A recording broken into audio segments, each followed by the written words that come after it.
This is Create the Next from ProCFO Partners, where every week we explore strategies and ideas for financial management and growth to help today's businesses put their financial picture in context. Welcome back to Create the Next. I'm Chris Bintliff, and I'm here today with Marty Latman from ProCFO Partners.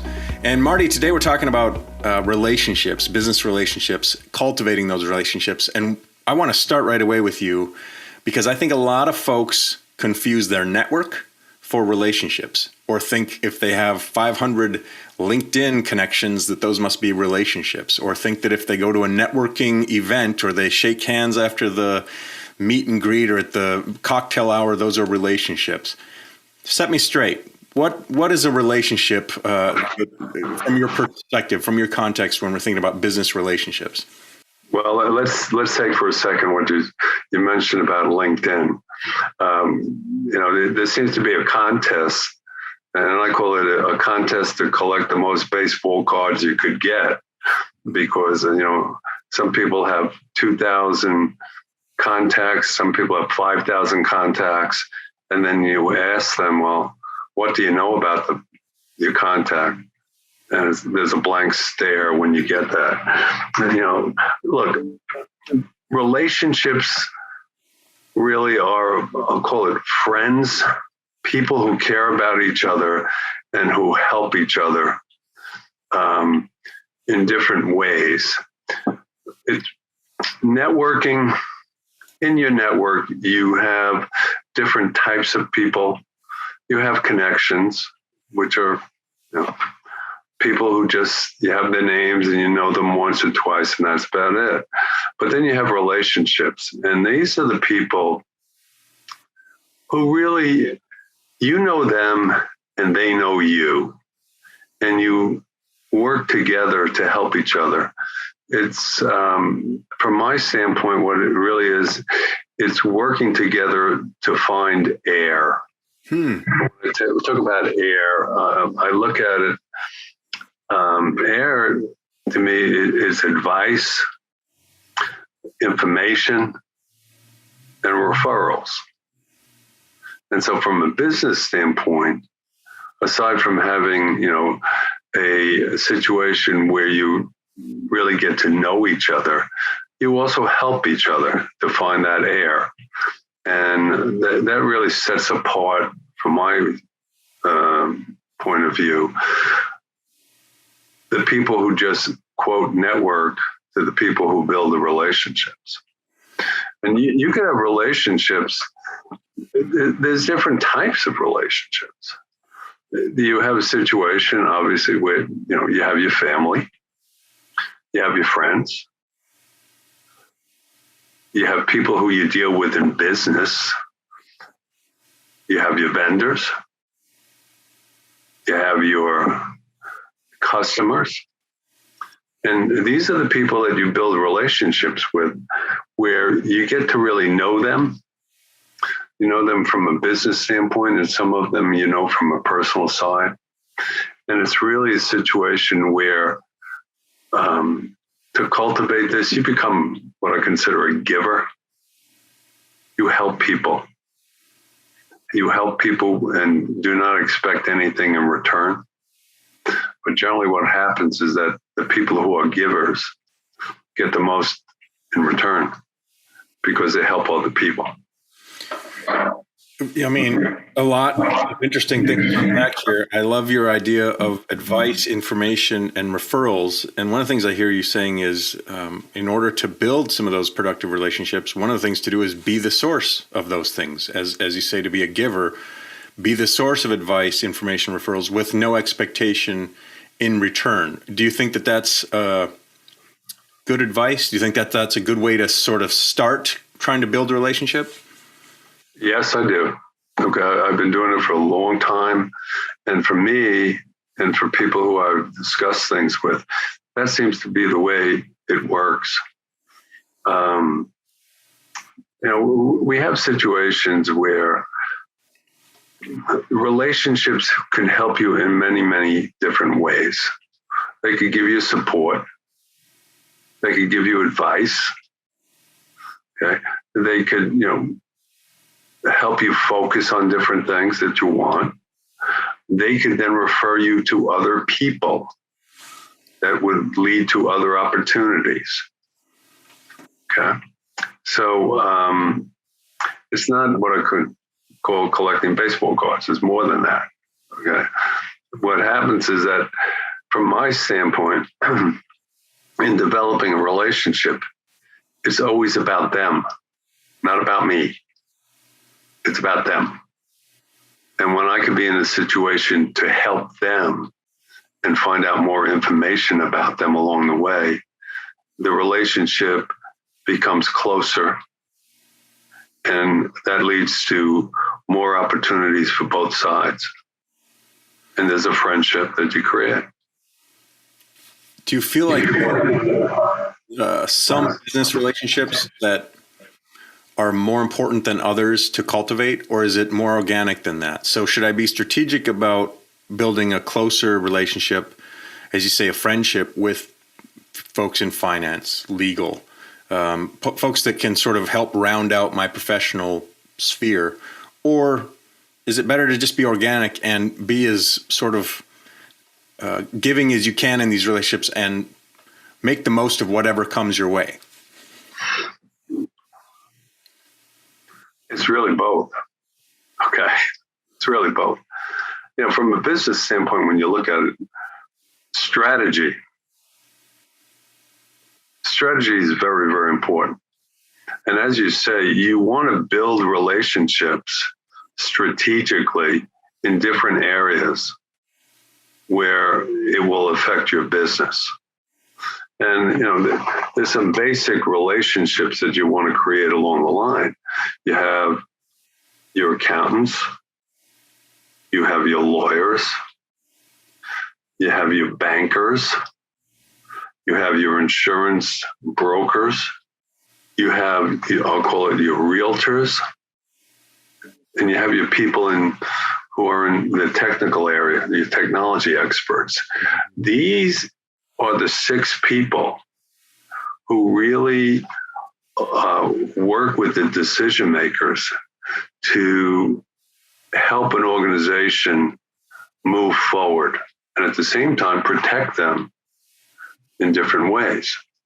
And so what you do, you look for those type of people specifically when you are looking at your business and trying to promote your business more. Okay. That's one side of it. But at the other side, if you have other people who you meet along the way, okay, you're not going to shut them out. Okay. You're really going to be in a situation to help them too. Because the more people that you have, where you have relationships, it'll generally end up with more opportunities. Why limit yourself? Okay, and if you could do that, where you work with different people and have a solid relationship with people, okay, it really becomes a win-win situation for both people. And in doing it, there's really no time frame that it has to be done. Okay. It could happen at any time. But what's key to developing these relationships and to maintain them, which is really, really the key to this, is the communication, the correspondence with them on a regular basis. What I do, I have a huge network because I've been working on it for years. And when I look at it and people talk about networking, what I tell them is that take a look at the word networking. You have to work at networking, which means you really have to cultivate your relationships. And what I do is that I communicate with my relationships at a minimum of once a year, minimum. And how do I do that? There's a number of ways. Some people say during COVID, it's hard to develop relationships or maintain relationships during COVID period. Well, I disagree with that. Physically, yes, this could be issues, but with the technologies today, like we have over here with Zoom and Skype and Teams, etc., you could always communicate with people. So the way I do it, I'm always following people. I'll contact them if it's their birthday. If there's something in their family that I'm aware of, a birth, a graduation, a wedding, I'll send them a note. If I find an article that I think would be of interest to them, I'll send them the article. I just said, came across this article, Mike. I think you might be interested. Take a look at it. Enjoy. That's it. Okay. Knowing that you're thinking of that individual. And you're constantly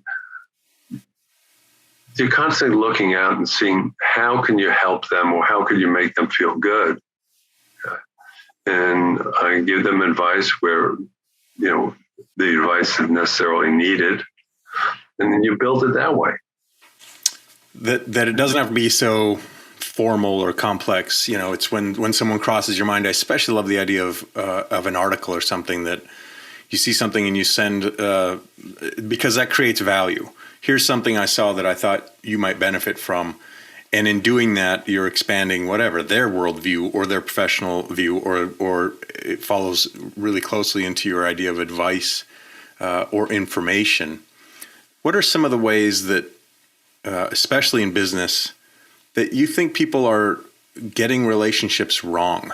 What are some issues that you see again and again? Is it diluting it with, focusing too much on having 50,000 followers and confusing that? Or is it coming with expectations? As you said, I'm a giver and we should be trying to not seek anything in return. What are some things I should avoid that I might not even realize I'm doing? That's a very good question. In going through it, I think a lot of people, when they think they start developing relationships, they look at it, what's in it for me? What could I get from this? I feel that's the wrong approach. My approach is, what can I do to help you? To make you better in what you do, to make you more profitable, you name it. What can I do to help you? If you have a problem, how can I help you solve that problem? Okay. And in doing it, when you start in helping people and make them feel that you are really out for their best interest, that really bonds the relationship. Okay. And you do it, I do it, with the expectation that I'm just here to help you. If something comes back from it, fine. But my main thing is to help you. And when I can help you, to me, it's a great feeling, knowing that I've helped you. It's a win-win situation because I've helped you and you feel you have gratitude because I've helped you and you see that I care about what you do. Right? And you can build that even further. One of the difficult parts in business really is two sides of it. If you are let's say in accounts receivable, you want to collect your money from your customers. It helps your cash flow, keeps your business. Generally, companies that want to be in a situation to pay their bills, but at times they're going to have problems. And what you have to do when you start developing these relationships, it helps you create an honesty and an openness with your relationship. So if they are going to have problems, they'll let you know ahead of time. look, I know that, I'm looking at my business right now. We're in COVID.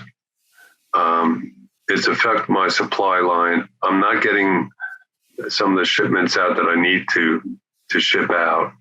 Okay. And I know I owe you some money. Right now it's going to be difficult. What can we do so that, I'm okay and at the same time you're okay? How can we alter it? Things of that nature. And so you become very flexible and you work with them in solving issues. And when you do that, it becomes a win-win for both sides. And generally what will happen is that you then become one of their top relationships. And when that happens, they come to a point and they say, well, I have all these bills to pay, but I know I'm going to give priority to Marty because he's helped me out before. And that's how some of this stuff gets developed. As you said, you want to make somebody feel good. And I think sometimes in business, we don't appreciate that enough or think about that enough or think about how this gesture isn't just going to advance the strategic conversation or the business conversation, but in helping somebody feel better or differently, we're creating something that, as you said, it's something that bonds us. And I think that that's pretty powerful. I also really liked the kind of best practice. I love this acronym of AIR. Remind us again, what is AIR so that we can be constantly thinking about providing that in our relationships? Advice, information, and referrals. Advice, information, and referrals. It's a great, I think we'll title this podcast something about creating AIR for each other. Marty, I've so enjoyed our conversation today. I hope you'll come back again and we can continue this discussion. My pleasure. I really enjoyed it. And whatever I can do to help you, let me know. I'm here to help. Thank you, Marty. Thank you. Thanks for watching, and a special thanks to our subscribers. Consider becoming one today. Visit ProCFOPartners.com for more strategies and ideas for financial management and growth to help you put your business's financial picture in context.